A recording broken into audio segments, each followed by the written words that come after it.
promises when you make an AJAX call or some promise, right? That will not return right away.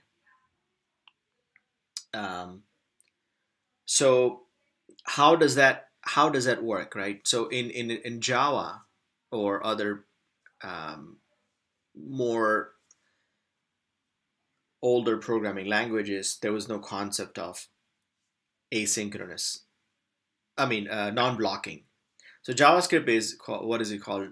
Non-blocking, which means if I do this, let's say console log a, well, just let's say 1 instead. And then if I do console log 2, right? Um, it it has to give me 1 and 2, right? Um, because that's the execution order. So let's understand what happens when I do this. You learn stack with Satyan, right? What? Stacks? Yeah, stack. Yeah. So all the things that I write here depend if it's not non if it's a synchronous thing, then it goes on a stack. Okay, and stack is simply you know um, first in, last out, right? Um, so if anything that has to wait, it doesn't go on a stack. Um, Also, if I do something like this, let's say so in this case, what would happen? So let's look at the stack. So initially the stack is empty, right? And then 1 would show up, console log 1 would show up, right? But this can execute right away. So it clears it, right? And then goes off the stack. Then console log 2 comes in, and then it executes it, it clears it, and everything is done, right? Now, what if somebody does this? Have a, let's say, const, let's say, recursive. It's a function that calls itself. Okay. Something like this. I'm just gonna hold on a second. It's a spam. Okay. False. I'm just gonna put false. Sometime if it's auto runs, then I would get a Stack Overflow. So I don't want it to happen. Okay, something like this. But let's say if there was a true and then it runs it, that means it's self-executing, right? So what would happen in this case? So let's understand this. So initially I would get console log 1, right? It executes, and I would see at the end here, I would see 1. Then comes this function. And let's say if I'm actually executing this function. So when it executes this function, let's say if true here, right? Then it would call itself, right? Now the first execution of the function hasn't finished. So what would happen on the stack is, let's assume this was the first execution. Okay, hasn't finished. Now you're calling the second one, so it would go on the stack, right? 2. Then that obviously calls a third function, right? So third. And let's say if this function actually I'm counting down from 1 to 3. So on 3, it basically says, okay, now I need to return the result. Because it's a recursive function, it has to have some exits strategy, right? Otherwise, it just runs infinitely. So let's say after 3, it starts returning back. So then what would happen? The last function that was returned goes off the stack because it returned something, right? Then the second one would goes off the stack, and then the first one would goes on the stack. So now the stack is empty. Then what would happen? Then the console log 2 would go on the stack, and then it gets executed. So this is how stack really works. Okay, so things goes one by one, and if a function has an inner function and has an inner function, those would stay. So the original function would stay on the stack, and then the inner function would goes on the stack. And when the last function, that is most inner function, gets on the stack, when that's executed, that gets popped out, and then one by one, the parent would keep popping out until the so that's the only thing that would make the stack higher. Hello? Yeah. So in terms of a closure, so even the outer function is popped. Say there's two functions, outer function. Yeah. And there's it returns an inner function. Yeah. So when outer function is popped, and what happens? The scope on the inner function stays as it is. Outer function doesn't get popped, right? So for example, if I do inner, right? Let's say this is outer, right? Right. Something like this, right?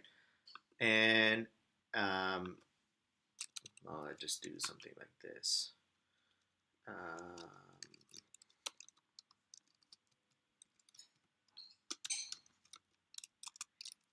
Okay.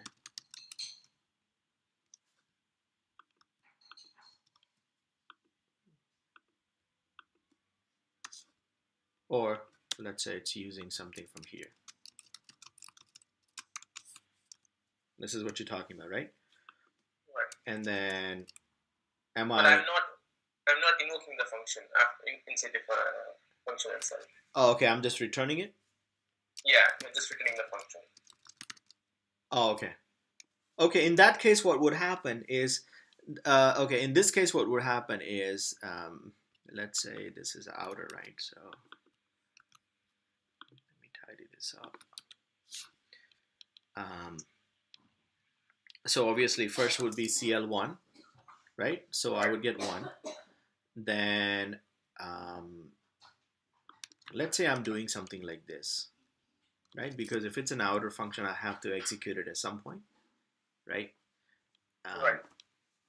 Then what would happen? The first execution of the outer would make the inner return, right? So the outer function actually happens everything in a one cycle, right here, because I'm not executing the inner function inside. So here on the stack, outer function would go in, which returns some function, right? So the outer function would completely go out of the stack, and then inner function, which is basically the second execution. So let's say if it's something like this, right? You know, most probably you would use it something like this, right? Right. So then, yeah. So then inner comes in, and then it executes, and then it would say, after 1, it would say another 1 because it returns 1, and it would be holding inside a closure, right? Inside the inner function. So even though the scope, that's why you have closure, because even though the outer scope is popped out of the stack, inner function can still execute because it has a as a whole. A is holding inside of inner function actually as a closure, right?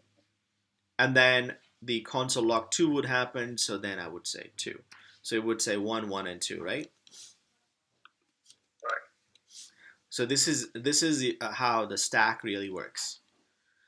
Um, but imagine now that if I have a set timeout here, okay, and do you know much about set timeout? Yeah, yeah. Okay, So it takes a function as well as an seconds as a second parameter, right? right. So it would take a function, and then the second parameter would be, let's say, second. So I'm just gonna do 0 seconds, and it just console log. Um, I said this does it too, and this is 3 now. Okay. So what would happen here in this case is that obviously CL1 would run, so I would get 1. Then the set timeout, it basically it has a special place to wait. Okay. Even though it has 0 second timeout, which doesn't mean it's gonna run. So the way it works is basically if I let me give you sort of a different example. Yeah, because this is very important to learn if you want to learn promises. I think a lot of people just learn promises without understanding how the whole And thing I have works. a question on the stack thing. So Yeah. say, for example, I have a function and I'm having like a for loop with 1,000 elements. Yeah. And in between, like without even like the stack is popped, I'm having a click event. So the click event happens only after the function execution, right? Okay, so let me do this. So you have a for loop, or let's say Right. while loop. It's easier. Okay, and inside you have a click event, some sort of click event here, No, right? not inside. So say for example, the while runs for like 10 seconds. The for Okay. loop takes 10 seconds, and then the while loop. In between the 10 seconds, I clicked on something in the UI, like the click event. Okay. So Oh, what oh, happens to okay, the click okay, event? okay. I know what you're saying. So okay, that's what I was gonna explain next. Okay, that's what I was gonna explain Okay. next. So let's. That's why I open it. I don't have a nice fancy board like Satyan does because he has my board. Because I think JavaScript is it's taught in this form is better. Yeah. Um, okay, so let's assume that this is my stack. Okay, and as I said, the things are kind of stacked. So Right. I'm just gonna do another one. Okay, so imagine, um, well, no, this is not a stack. This is let's think these are the statements, right? So here I have a console log one. Then I have some while loop, okay, which is let's say 1 2000, right? And then I have CL2, okay, and I might have some click event which was done at some point ago, right? Because it was defined somewhere, but I'm gonna click on it whenever I like, right? Right. So I have a click event, okay? Um, let's say document.click, okay? That I have to define it some place, right? And then I'm obviously if I'm running it here, I must have defined it before, or it rendered the page, and then I click some function, and the CL1 and this while loop is running in some function, right? So when I render my page, the element that I'm clicking on is render, and it just when I click on it, it execute that click function, right? Okay, so now what would happen? This is my execution. Now let's write a stack here. So this is my stack. Okay. um, and I'm just gonna write which one execute first, right? So in the stack, it would be first one would be CL1, and then I have a while loop, right? And then CL2. Well, they will all execute one by one and get popped off. So nothing stays on the stack here, right? So first CL1 would come, then while would come in and it gets popped off, and then CL2 comes in and pops off, right? Okay. But I need to show you here so that you understand what's going on. But imagine that the stack is pretty much is empty most of the time here, and this because I don't have any function calling it a function inside, right? Um, Now, what happens to the click event? So it has a special place here somewhere. Uh, this, I think there are different names for it. I think the best I've heard was it's a queue, event queue,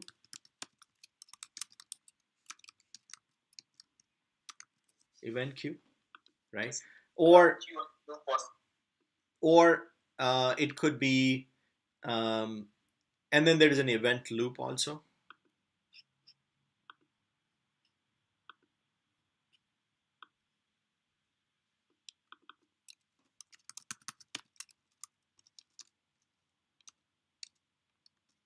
Okay. Now, there can be multiple things going on inside. It could be simply queue that's waiting for things. There are two kinds of things, right?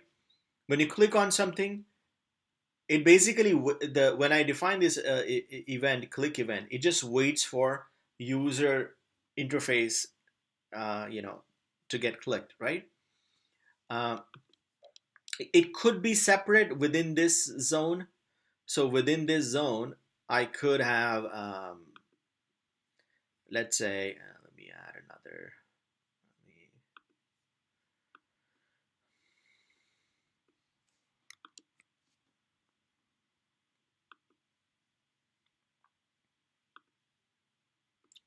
so here I can have two separate things, right?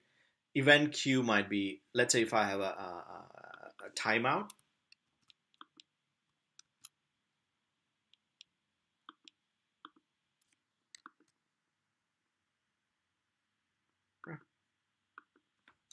Why is it?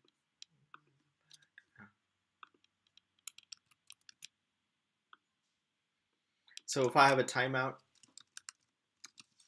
okay, I could have a promise here, but this could be separate promise, okay. This could be a separate thing. Like event queue usually has timeout and promises, the stuff that has a specific time to, right? But think of this way as um, just one place to less make things less complicated, right? So now event loop is decides what to execute first, right? So when the CL1 comes in, just yeah, this one.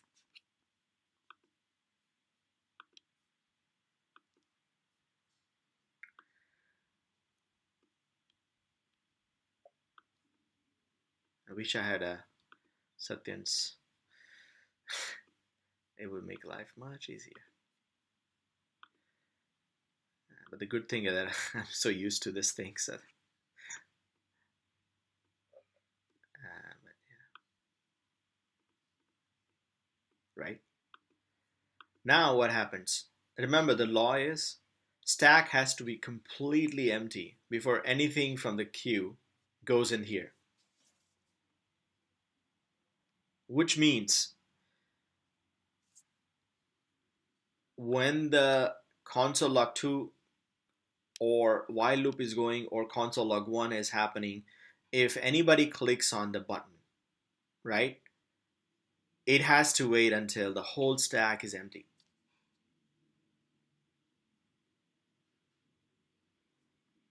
So in case, say for example, I click while the while loop is running.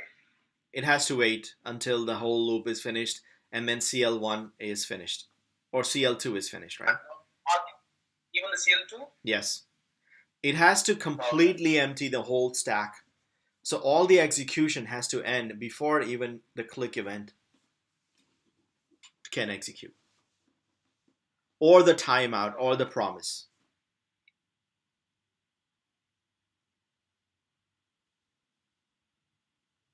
So let's say when you load a page, right? At that time, let's say you have a promise in the first line to get some data. And let's say it gets the data right away. But the whole thing is not loaded yet. All the execution hasn't happened yet. So it will wait until some of the other execution happen, everything that supposed to go on the stack and everything that's supposed to finish would finish, and then the result from the promises gets anything that was inside the then function would get executed.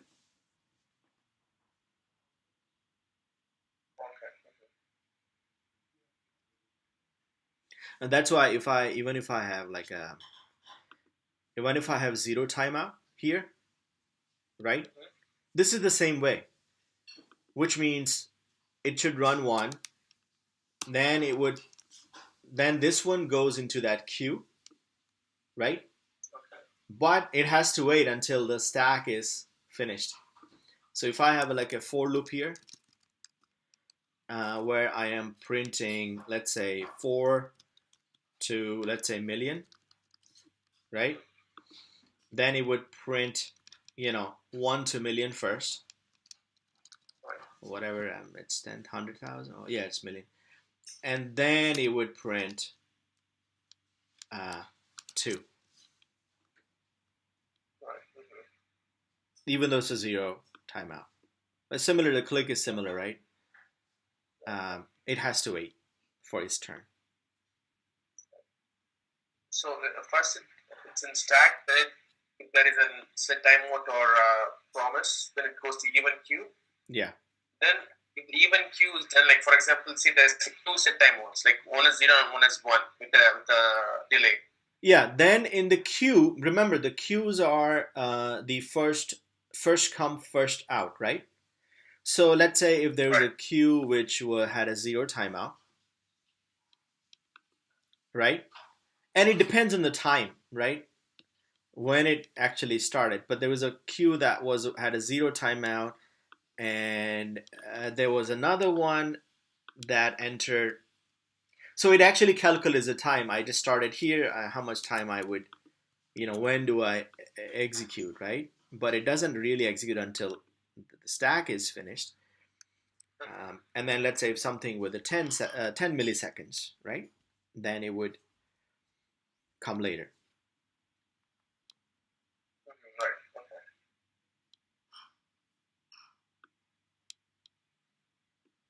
Right. Okay. And it depends on their timestamp, when did they come, right? Because now it depends on when you came, and then what's your time delay. So the queue is basically, in that sense, um, as soon as it comes in, it has to wait for that much because it has a fixed expiry time, right? As soon as it joins, the counter starts. Um, with the promises and all that, even though they are in queue, once the promise comes back, then then they sort of gets the. So let's say if I have two promises, right? Um, let's say this is also a promise. Okay, and the first one is not finished. It's, let's say, longer, quicker, right? Then because uh, and so this is what happens. That's what I'm putting everything in a queue. But usually, what happens, there is another place where they go, and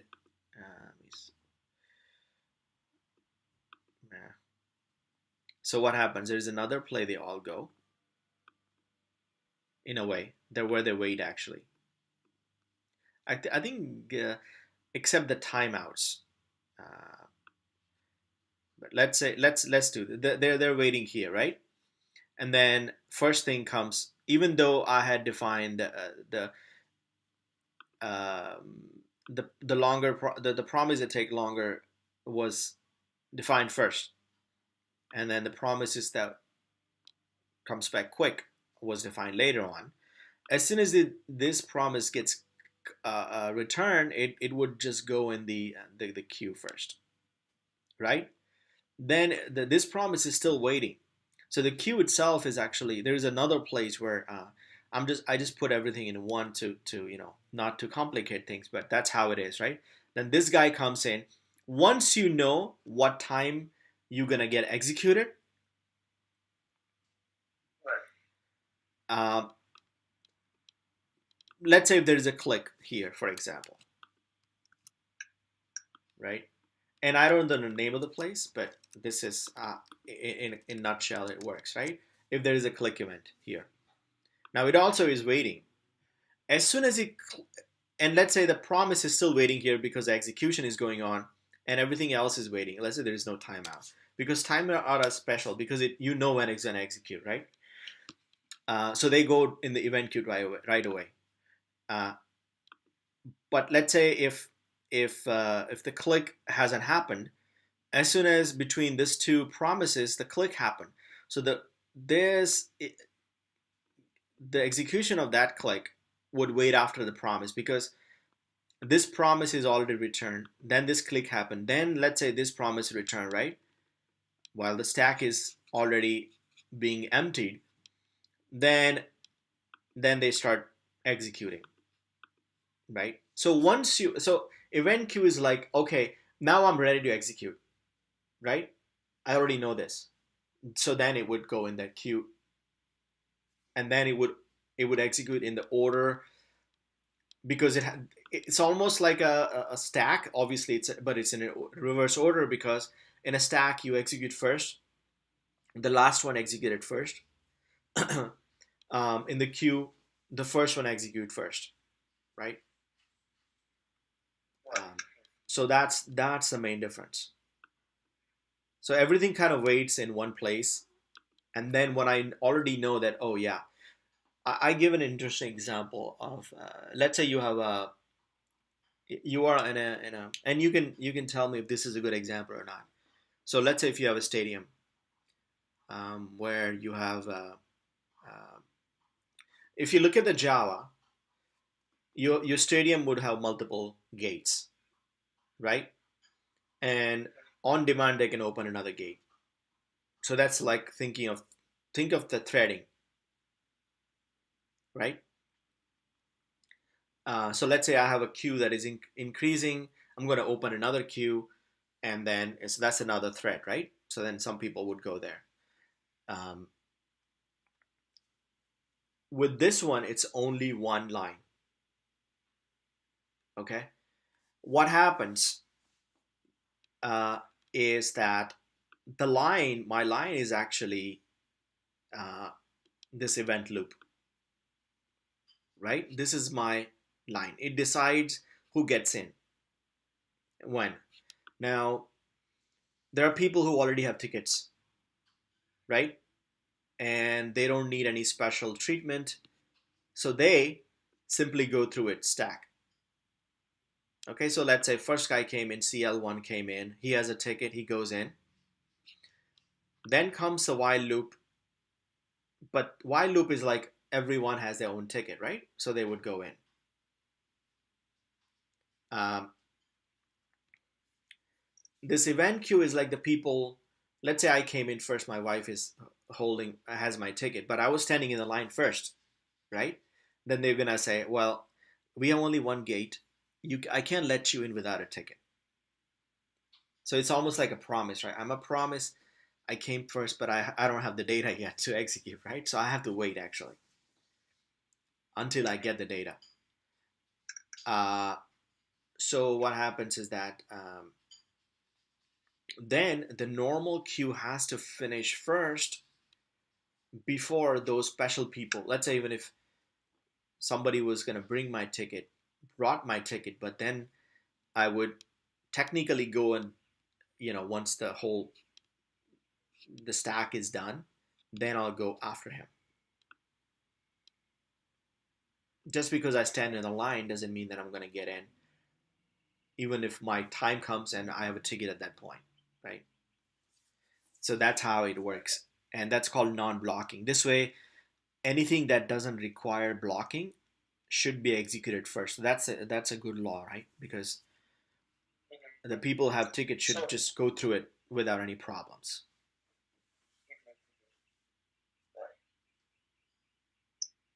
so in case if you are placing an await keyword before the promise function, then it goes to stack, right? Um, yeah, await is very different. Uh, It uh, takes the asynchronous to famous, right? So does it go to stack or how does it work in the behavior business? so await is actually what is it called? Um, so Async, in order to have an await function, you have to have an async function, right? right? So if you say anything that is await, that means it has to be wrapped inside this async function. And in async function, what would happen is that so let's say if was async function, right? The whole thing was a function async. Okay.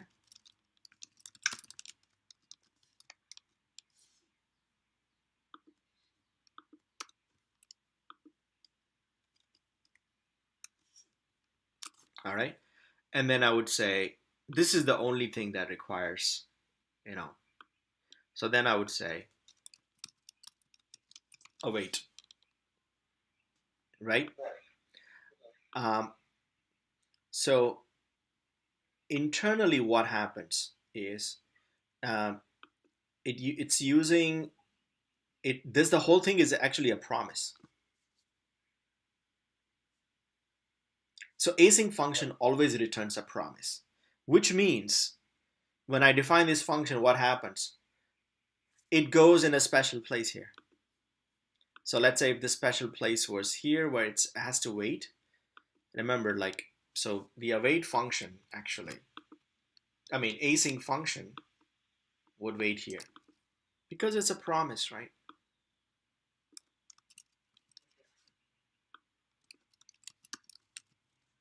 Okay. Now, it has to wait for the entire thing, and everything inside is it's gonna be treated. It's not. It's gonna be treated.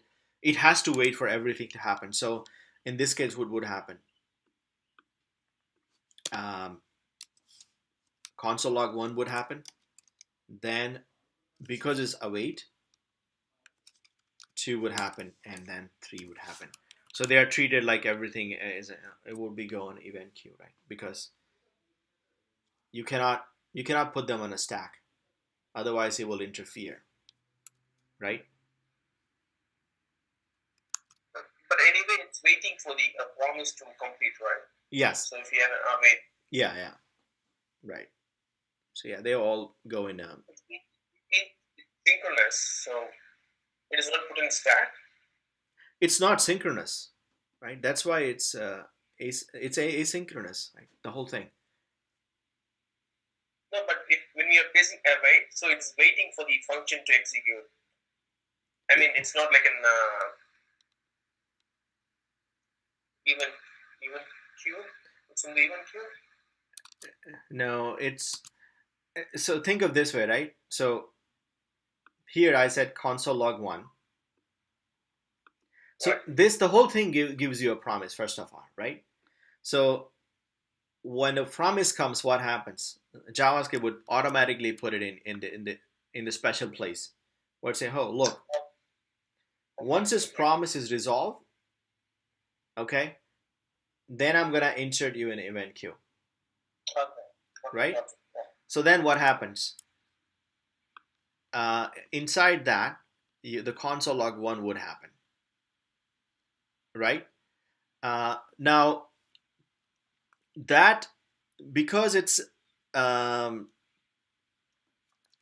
I believe that might go in on a stack, right? Because um, I need to. There is no waiting for this one, right? So that would go on a stack. Okay. Then the so the function itself would go on the queue or the special place where it has to wait. Then console log one would go on a stack, right? Uh, then anything that is waiting for await, um, this would obviously would go on the special place. At that point, it's not even executing console log three. Remember, because its place is it hasn't happened because this function now will basically block the whole thing. It until this is executed, nothing would run after this, right? So then this goes on the queue. Once that is executed, then the console log 3 would happen and that would go on a stack Okay. because it blocks the execution.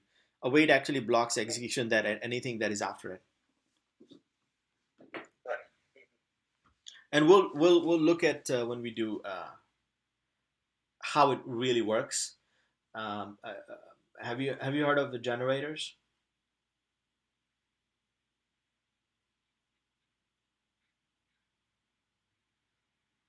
Rama? Have you heard of generators?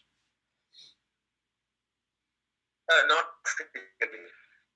Okay, yeah. So generators they are using internally. They're using generators. So once you learn the generators, you'll understand exactly what really happens inside.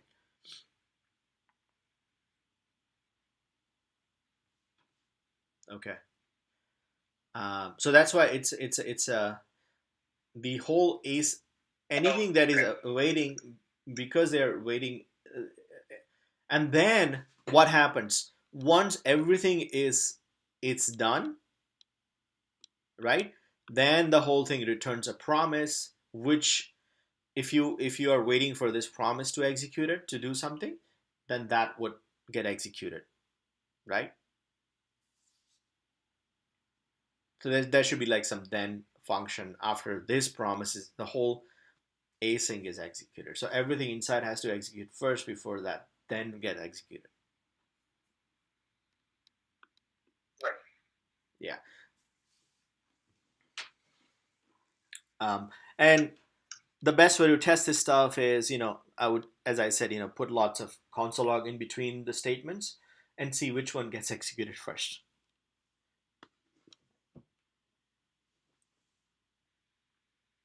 All right. Um, Okay. Yeah. okay. So, all right. So yeah. And let me know. I mean, if there's any confusion in here. I mean, it is probably the most complex thing in JavaScript. So, But I think it's if you don't understand this, then you won't understand anything that is asynchronous, right? so I just saw a question somewhere like something regarding the event propagation. Yeah. Like Even what? Yeah, what is breaking? oh, okay. Can you hear me? Hey, can you hear me? Yeah, I can hear you. Can you hear me?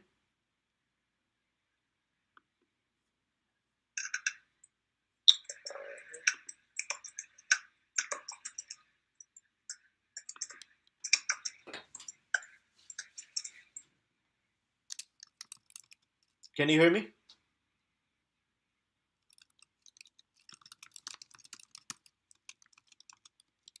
Hi, Hema.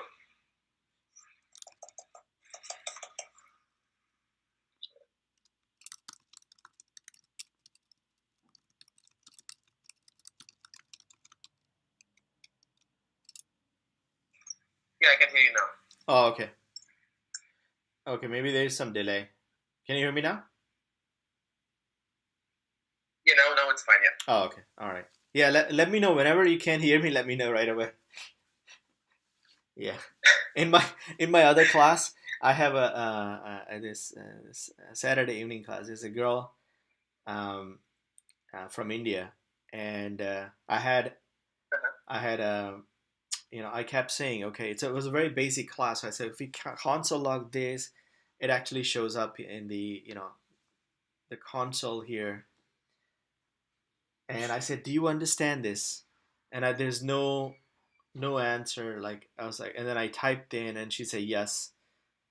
And after that, I finished everything, and then she says, oh, there is a delay, so my screen doesn't get refreshed after right away, and it takes like a 1 minute to refresh. So whatever I am saying, she cannot see actually what's going on. She can probably hear me, but she cannot.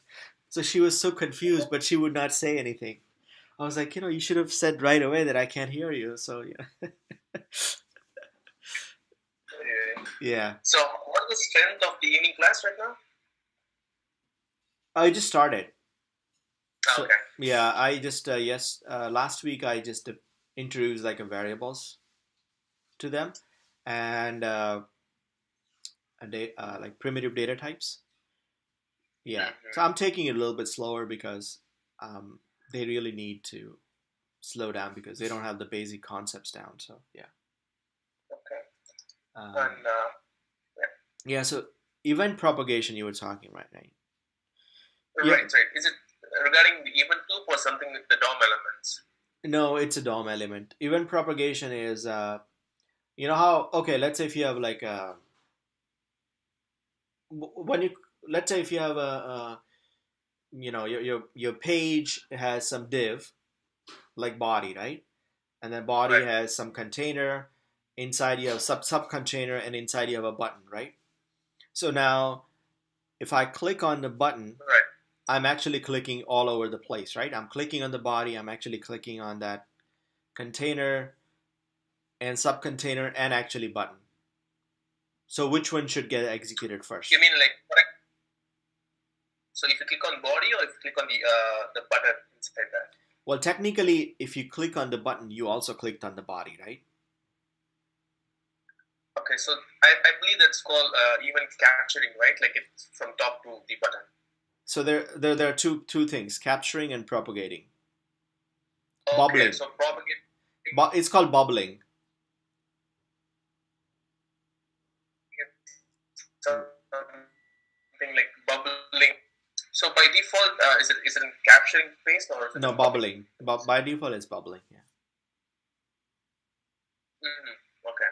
I have a tutorial. I mean, if you want to know more about it, I have a tutorial on it. If you go to my channel and just search on event bubbling, um, yeah, Okay, I'll just take a look at it. Yeah. I explain it well. And if you don't have any, if you have any question, let me know. Mm-hmm. Um, Okay. yeah, I mean, yeah, that's one of the advanced topic because you would experience it once you start doing the. You usually don't do DOM manipulation, but when you even if you do React, you need to understand the event bubbling. Uh, because let's say if you have and there are cases where you would get in trouble because let's say if you have every element you have some sort of logic like click event, then so for example I have this um, PowerPoint, right? And Right. background is the black, which is let's say body.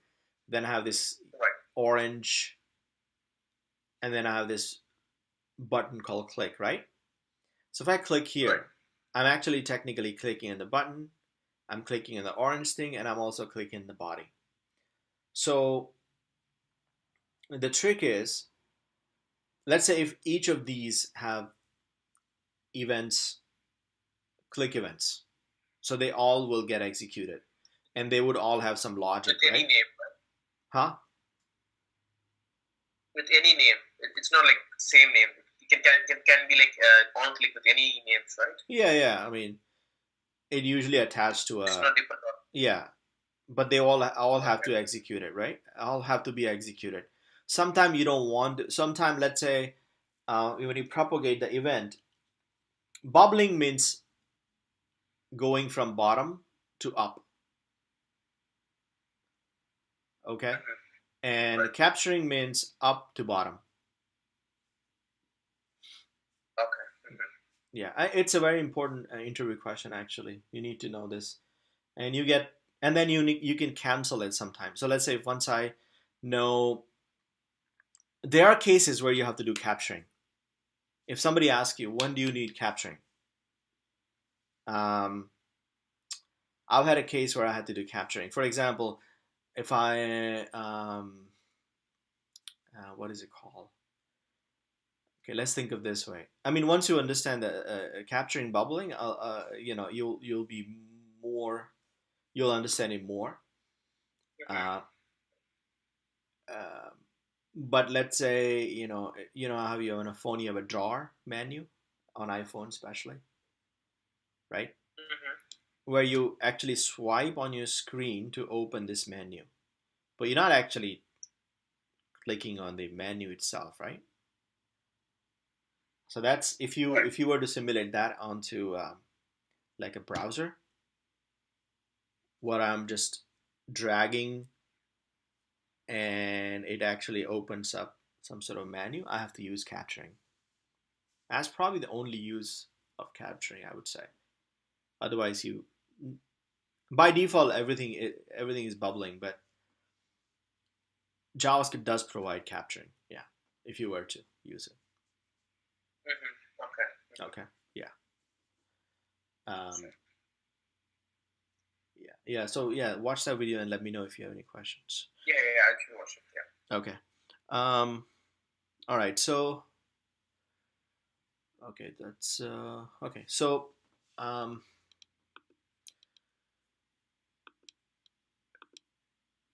yeah, I wish these people were Indra and Sesha was here. This is very important. I might have to do a separate session with them because if they don't understand, I want them to understand all of this and ask questions. Maybe I'll repeat it sometime. um, okay. Yeah, you can Uh, even save with my slide. Yeah. yeah, yeah, I can. Yeah, but I think the problem is, topic like this, you want to ask question and all that stuff. But yeah. Um, let's see. So um, there are multiple things we can do from here. We can um, yeah. So I think you already understand timeout, right? So I don't need to go into timeouts. No, Um, that's fine. yeah. So what about the promises? How is your knowledge of promises? Yeah, I have done some promise like the race and promise all. So I know like some kind of promise stuff. So that's fine for me. Oh, okay. So let me do the iterators and generators. You haven't done Yeah, much acing await, right? I have seen like two examples, but I'm not done with much of that anyway. Okay. So if you want to learn acing await, I think you need to understand. You need to start with an iterator and go generator and then learn the acing await. Okay. So iterator like internally uses the symbol primary data type, something like that. Is it true? Yeah, yeah. So yes. So let me. So with any, you have two things. You have objects and arrays, right, in JavaScript. So if I define x equal to like an array, Right. and if I just console log it, because I can iterate through them because it has indexes. Think of this way: if you have indexes, you can iterate through them, right? Mm-hmm. So if I expand it, I would see this symbol dot iterator here, Okay. right? Mm-hmm. Now, if I want to get that iterator out, I can say let I should say const. I always have a habit. I would just const. I would say iterator equal to. So what I would do is x, um, and I would say this symbol iterator, okay, and I would execute it. So this would give me an iterator back, the real iterator that actually it uses. So if I just console log the iterator, oh, I said iterator. Ah, That's fine. well, that's fine. Yeah, never trust my spelling. When I was a little, I used to be really bad at languages. I don't know.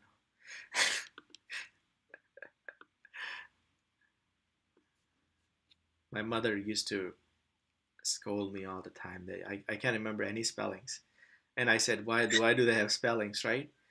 And then she says, well, because this is how it is. I said, no, they should learn from Indian languages. At least most of the Indian languages don't have spellings, right?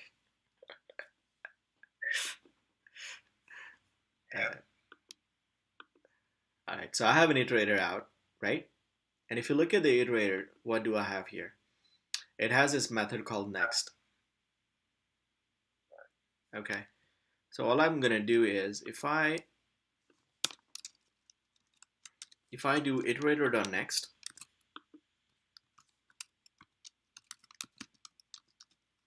what do you think I'm gonna get? One, I believe. Yeah. So have you used this before? I'm just wondering. No, I'm just seeing this. I Oh, mean, I have seen some videos like long time before, but the thing is, I'm just remembering right now. Yeah. yeah. So if I do this, it will give you two things. It doesn't give you value, but it just gives you an object. Oh, okay. Yeah, which has a value and done. So done means okay, I'm not done iterating through this array, Mhm. um, and value is one. So if I want the value, I would simply just say um, dot value. Right, Okay, right. So and how did you iterate the value? Like, does it have a hash next or something, like using a while loop or something? Like, for example, I need to iterate like using while loop, I mean, the so iterator. yeah, but I mean, usually I would not use it in this case. Okay, there is a special use for it, right? I'm just showing you how to do it. Usually, I would just use the for off loop to iterate through it. I would not But use this. okay. The But reason, for op internally uses the symbol or iterator, right? yeah. So Internally. I would simply use a symbol or iterator. Um, okay. The reason I'm just showing you this is that when you use the generator, that's when you really use the iterator. Okay. Okay. So I mean that's all this is about. All that's all there is to know about iterator. I mean, there might be a few things more, but basically you keep doing next, and then when you get to the last value, so let's say um, so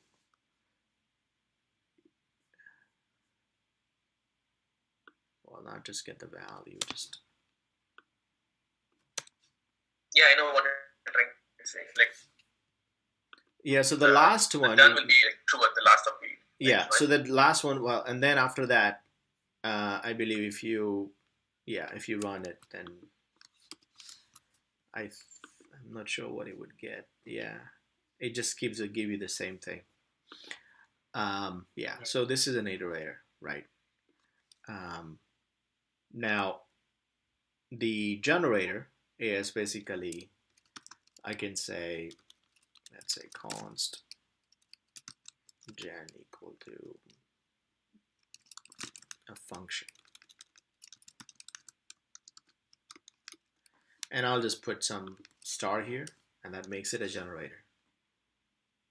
Okay. Um, and then internally I can say yield 1. Okay. So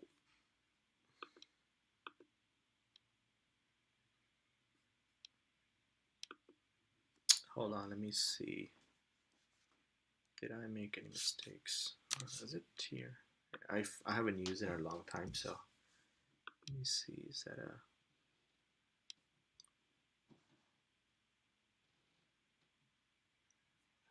Hold on, let me look at the syntax. This kind of thing, if you don't use it, it kind of goes away. Let me see. I think I'm on the right. There's generator. Oh, they're using a function declaration. That's why. Okay. Yeah, they're using a function declaration, not the... so you see that it's just using that kind of function.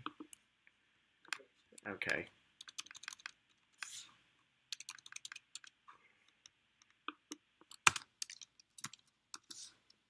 And then it's using it here, like this.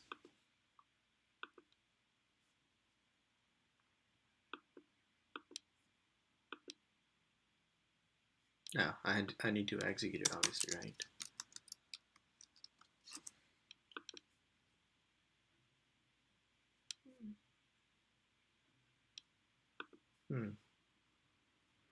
I think it's function star. I think syntax is wrong. Oh no, you can do both. Actually, you can do both. Yeah, you can do this way or this way. It doesn't make any difference actually. Yeah, you can do either way. That's fine. So maybe oh, I need to console log it. Yeah, that's why. Yeah.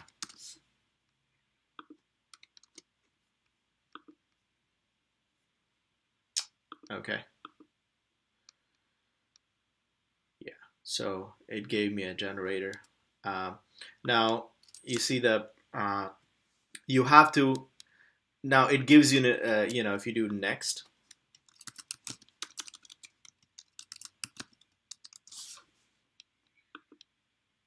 it gives you the same thing, right? Right. So okay, we're gonna go much in detail when we do async await, but I'll tell you what really happens here is that so this example is a really cool example. If I'm just gonna copy and paste here.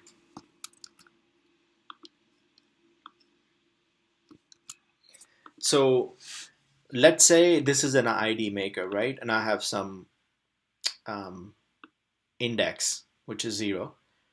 And then I just say if while is true means always run it infinitely, right? Yield index. And if it was a typical function, this would have a stack overflow. Do you know why it would have stack overflow? If this was not a regular, if it was not in a generator? Because it runs forever, like infinity. Yeah, so remember I show you how the stack works, right? So if it's a function inside a function, it just keeps, it doesn't finish it until it finally returns a value, right? So it would basically keep the stack increasing and eventually it will be like too big and it would just crash, right? In this case, it doesn't get it because the yield is such a function is until you call the next, it doesn't really get the next value until you, so you have to call the next to get the next execution done. So it's like a stops, it's like a stops. This while loop, it's actually middle of it, it stops. Okay, when I say next, it gives me the next value and then it, you know. But in case if I'm using like a gen dot next dot in a while loop, yeah, I have like gen dot next dot done, then it goes to infinite loop, right? Oh, you mean here? No, not here. In the console log. Okay. Or outside the console log, like I have another while loop with gen dot next dot done. So if done will be always like true, right? I mean false. Oh, you mean here? Yeah, something like that. Oh yeah, that yeah. Then it just yeah. You should yeah because it would never be false, right? Yeah, because this is an infinite loop, so it would So never it would never never. return false. It would never be true. Done is never going to be true. Yeah. So this is actually it's your async await is actually using this generator inside. Okay. So think of this way, right? Like if I do console log, let's say 1, then I would say await some promise, right? Promise 1, let's say. Then await some timeout 1, right? So these are function that runs, right? And then I would say console log 2, right? So what it's doing is this is almost like yield, right? Um, Instead of this is generator function, there it's an async function. So it's basically blocking. Until I get this value, I'm not going to even move further. Yeah. Right. So that's where the so you see the value of next when you create an async function, it basically inside if I have an await, which means it won't move further until it gets that value. And if it's a promise, Right. then it has to wait, right? Yeah. So inside a generator, if you use promises, then it becomes an async await function. Okay. Yeah. I mean, you probably never have to use a generator function.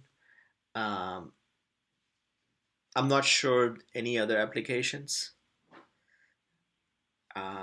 Initially, I remember when I first saw it, that was like a couple of years ago, and I was really curious. Okay, what is that use? So I built my own async await to do this.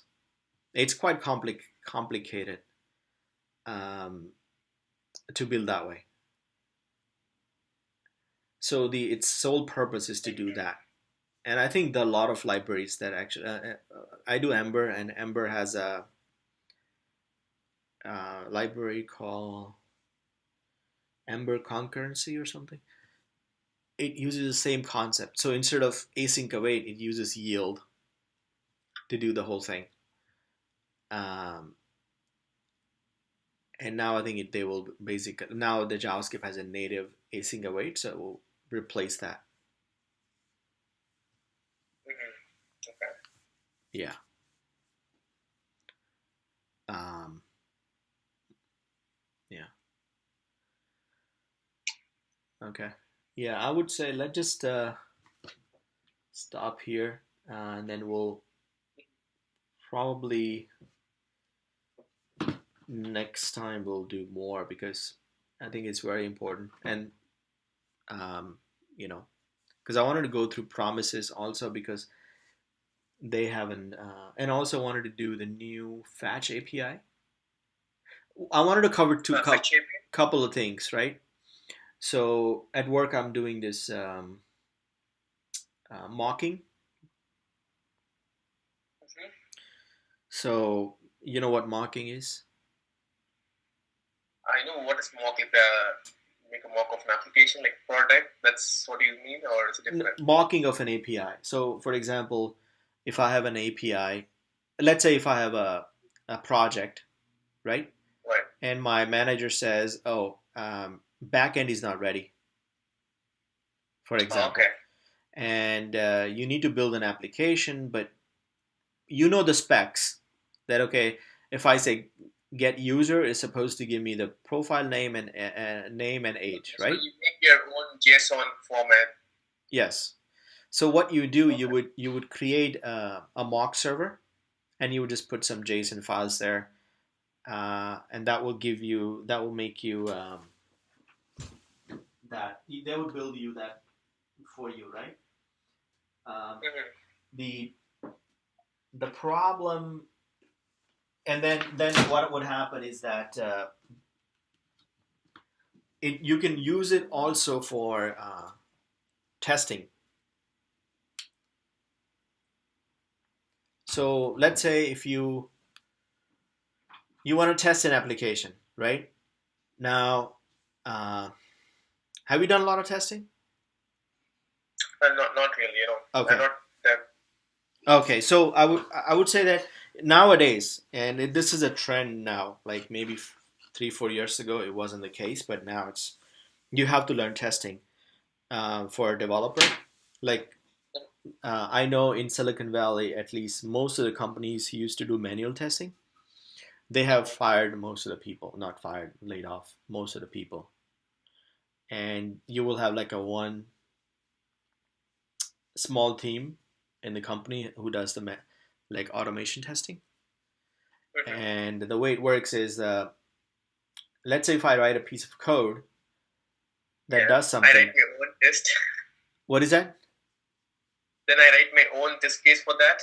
Yeah, unit test, and so yeah. So I would let's say so the way I would do is I would say okay, if I have one user, then how would it look like? What if the name is such a long name? Does it fit my this Right. all kind of things? So I can actually mock it. So I can produce all kind of different users, weird characters, to see if anything breaks, right? Uh, so that's pretty neat, neat concept, because now all I have to do is you have a project, you have an environment that you build, and then all you have to do is when you build your project, you would just say instead of real environment, pick the mock environment, and it would just if you call, let's say, your project dot slash get users, then it would go get it from local API rather than from the server, and it would be fast, right? Because it's not making all the Ajax call outside; it's Right. doing from inside. So it's faster when you run the test. So, what tool do you use to like create the JSON files or? Yeah, so there are a bunch of tools I can show you guys, and since I think we're going more advanced Oh, uh, sorry, yeah. level. Mhm. So what I'll do, I'll show you how to build this JSON server, how to configure it. So let's say for this application, let's say for this game, you can do multiple ways. You can either build your own JSON server on your computer and keep the data there, right? Or you can use like a Microsoft, what is it called, Firebase or something, and Yeah, yeah, then Firebase. Firebase, yeah, you can keep the data there as well. So let's say all the scores that on the game. If you have multiple users, you need to store all the scores, and then you would have like a board, winner board, and stuff like that, right? So you can Yeah. do that way. Right now, yeah. Right now, I'm using the local storage just for one user.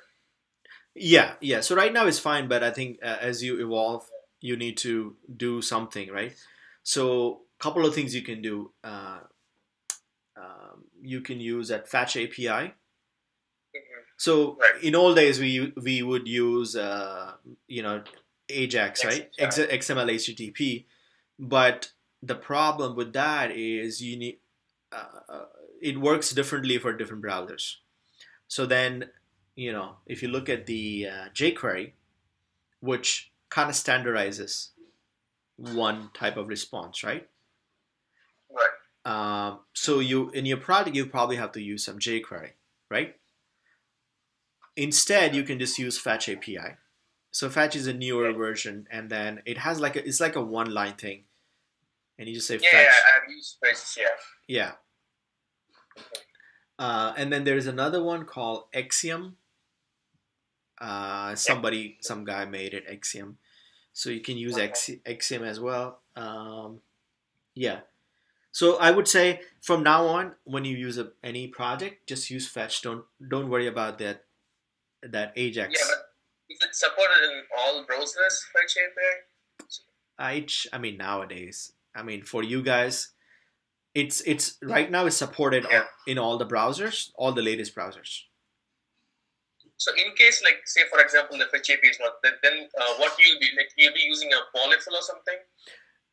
Yeah. So if well, okay. So right now you're probably not using any Babel, right? If I want to do in the JS fiddle, I would simply use let's say Babel plus JSX.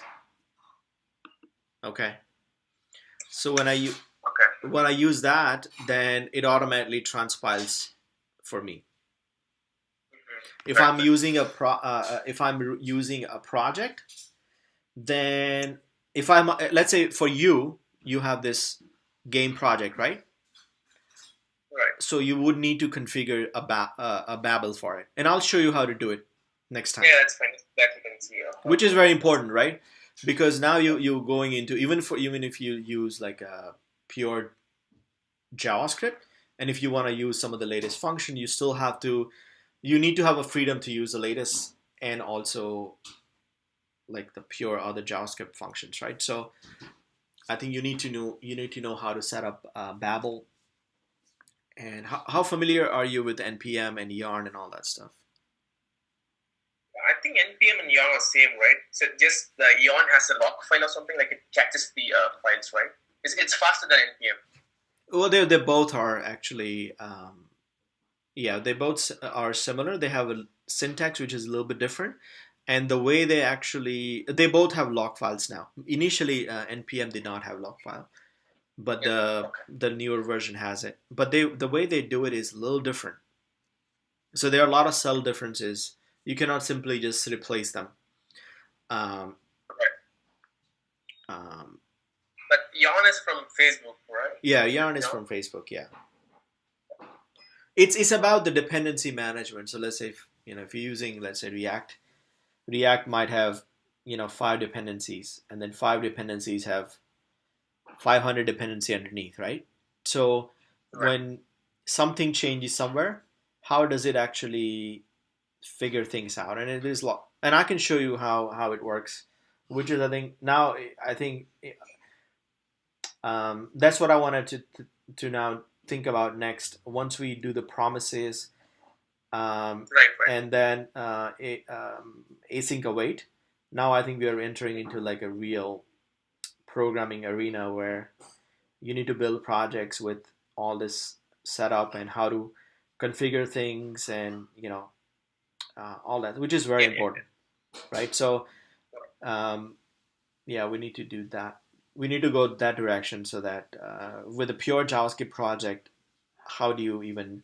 And I think if you do it with a pure JavaScript project, if you set up a Babel um, and configure it properly and use npm to manage the packages or yarn to manage packages, and maybe you can create your own. So let's say if your game app, you can break it down into multiple apps, okay, and that's the next step. So what you would do, each circle, let's say it's a component, a customizable component, Mm-hmm. and then you build a library of components, and then you make it a different project, and then you actually include that project in your main project and things like that, right? Right. So Right. that is a real skill. If you go for like a much higher level engineer position, I think just knowing JavaScript would not cut it. Right. And that they are calling microservices. Okay, so like that's where everything is going nowadays. Microservices, right? So But microservices is a back-end stuff, right? Is it a front-end thing? no, this is also front end microservice. Okay. So front end microservice is basically it's a similar concept. So you break your front end application into multiple independent applications, Mm-hmm. and then you can build a project. Yeah. Okay. Um, Uh, yeah. So maybe, Henry, after this call, maybe if you have time, sure. can you just make a list of most like important interview questions and the tools you use for the testing? So I might have time to like look at this week sometime. Testing tools. No, I mean, can you just make a list of like the most important like keywords of the questions, like event propagation or something like that, and even the testing tools you use? Oh, okay. Just make a list so I can have some time this week so I can look into the list which you like shared with me if you have time. Yeah, sure. Sure. That's yeah. Because stuff like asking you all the questions, I can have a look at the videos and stuff, like Yeah. event propagation and everything. Yes. Yes. From Okay. that. Sure. Yeah. I can. I might Yeah. have some preliminary. What I'll do is actually I'll create a document and share it with you, and I'll keep adding more because I have to. Yeah, yeah, Yeah, and actually I'm actually building this whole like a database of interview questions, and I'm actually what I'm trying to do is I've done so many interviews for my work. yeah. Mm-hmm. I'm interviewing at least 2 3 people every single week. Senior to junior, all kind of positions, and even management positions.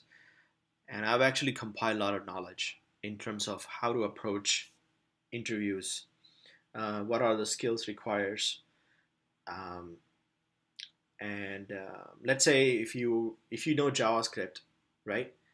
How to become a programmer, how to become an expert interview taker, right? Um, so when you're given a problem, how to solve it, the problem that you've Right. never seen before. So you have all the tools to your disposal that you can because the problem is this, right? Algorithm.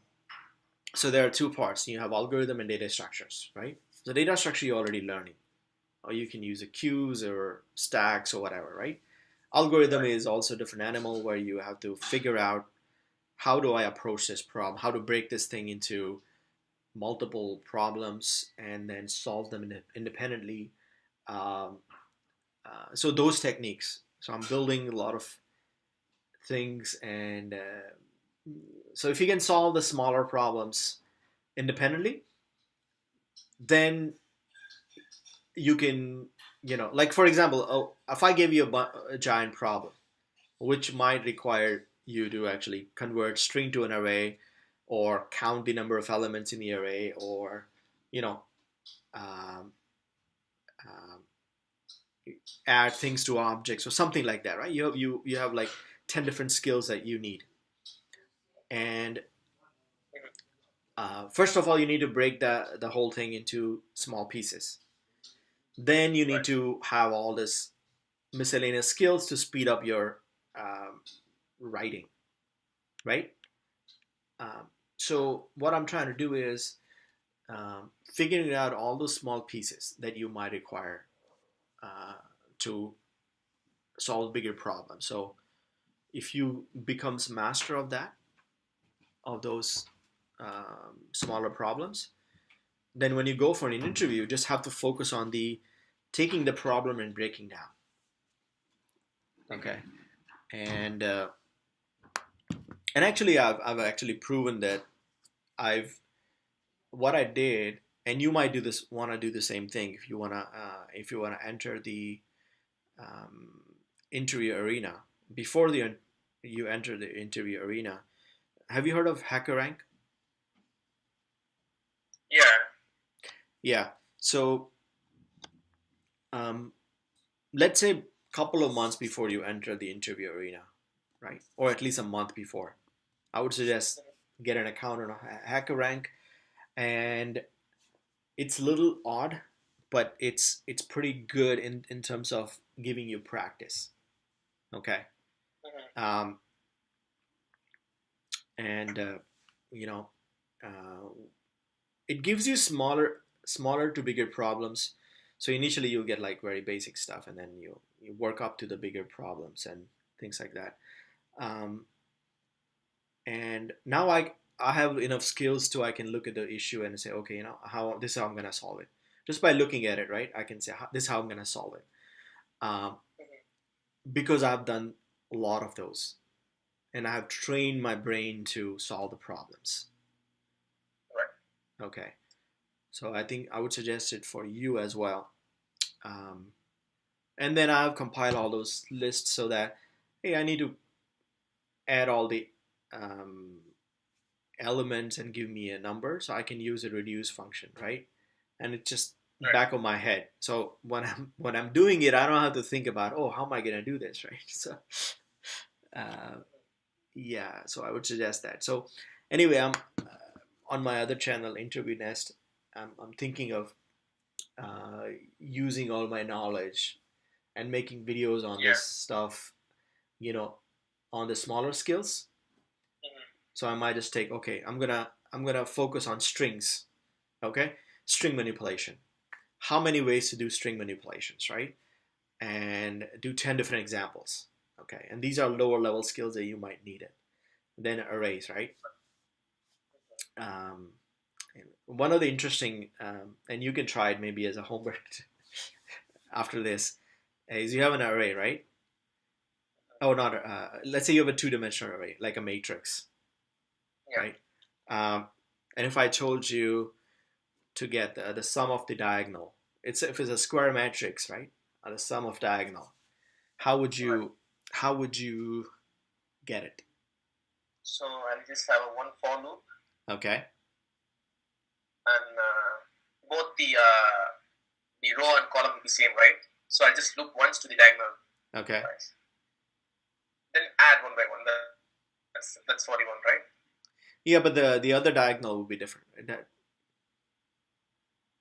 You mean both like two what? you have Sorry. two diagonals, right? One that is Okay, so if it is, yeah, for one way, like I just do a one for loop. Maybe for other one, I'll do another for loop and add both of that. That's what we mean. same. No, I think it's not the same, right? Okay, one diagonal will be the same, right? The it will be like a 0 0 1 1 2 2, right? Right. But the other one will be different. Okay, so 1 0 5 2 5. Okay, so I'll be having four, probably like using length, and be minusing the loop. Somehow I'll be trying to do that for Yeah, sure. yeah. So that is a skill, right? So let's say if I have a Yeah. multi-dimensional array, how do I get the diagonals, right? How do I, Right. Right. if I like zigzagging, how do I zigzag through the two-dimensional array?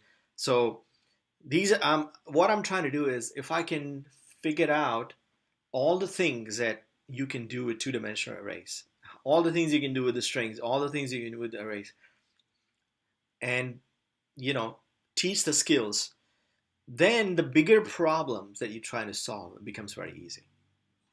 Right. Right. And I think that's what I figured out. Yeah. Yeah. But you knew you knew as soon as so that's a good thing. You already are thinking in that sense, right? But not a lot of people would do that. They get completely confused when I say diagonal, right? Their brain just like completely freezes. You know, Mm-hmm. Mm-hmm. they are unable to visualize things, um, and that's where, and you might do in some cases as well, right? Right. Right. And I do Sure. the some cases as well. And so, if you have enough tools for that, then you can I solve that. think the only way is like to have practice as much as possible. Yeah, practice.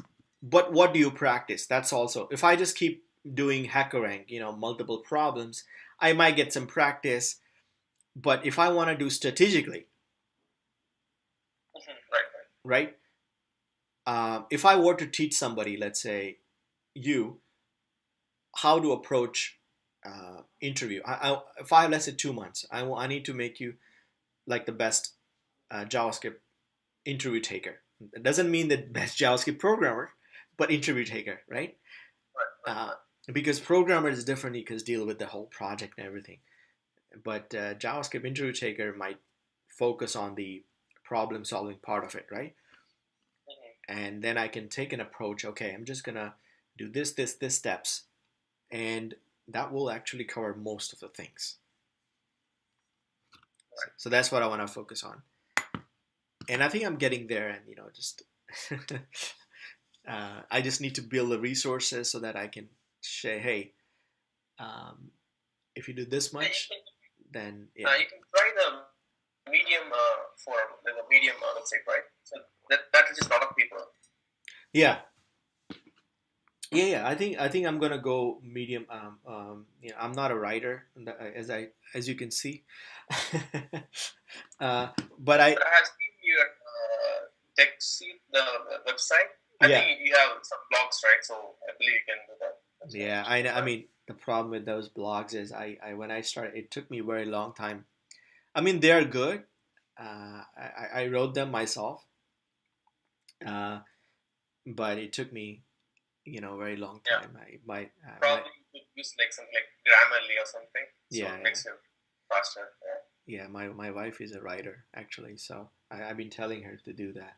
I can write the blog, and she can just rewrite it in her nice format, right? So then I don't have to deal with that, right? I should be only doing things that I know how to do it, and not worry about things that I should learn and all that stuff, right? And that's it. Maybe that's an approach. But she's very busy these days. Yeah. Yeah. She works on an Android. Um, she works at Google in the Android. So if you look at a lot of Android documentation, yeah, she wrote it. She wrote those documentation. Google. She works for Google. Yeah. Oh, awesome. Yeah. She writes Android documentation. Yeah. API documentation, not how to use it. Like so, Android, when they release the new version, they have um, they have the functions and API, so other people can use it to build applications, right? So there's an API for that. So she writes those documentation. It's it's on the web, yeah, for everybody to see. But yeah, Right. so I do have resources, but they're not available.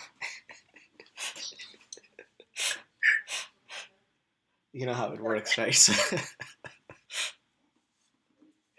So yeah. All right. Yeah, and I would suggest that compile a list of things that you wanted to do next. So I told you a few things, right? NPM, let's say Babel configuration, things like that. Right. And then maybe we can break apart application into multiple application, building a JSON server for mocking and all that stuff, right? Just if you have any particular topic, I can cover that as well. So once those covered, I think then you guys are ready to tackle bigger issues. Yeah. Okay. All right. So everything is good for me. Yeah. Okay. Anyway. So let me know if you have any things to share on the like, say for example, you can make an like public Google Doc or Evernote doc. Yeah, right now what I'll do, I'll just build a list, and then I'll share it with you, and then um, all the documents that I'm building. You just share the link. For example, if it's a Google Doc, you can just share the link so you can update the doc, right? So I can just refresh the link and see what is in there. Yeah, Yeah. So yeah, I'll do that way. Yeah. Okay. That's Yeah. good. Okay. Okay. Well, thank you so much. All right. Hey, no problem. And have a good weekend. Yeah. You too. All And right. yeah, Okay. that's it. All right. Bye. Have a good one. Bye. Oh yeah, and the Take next care. time, let's see. I'm gonna talk to.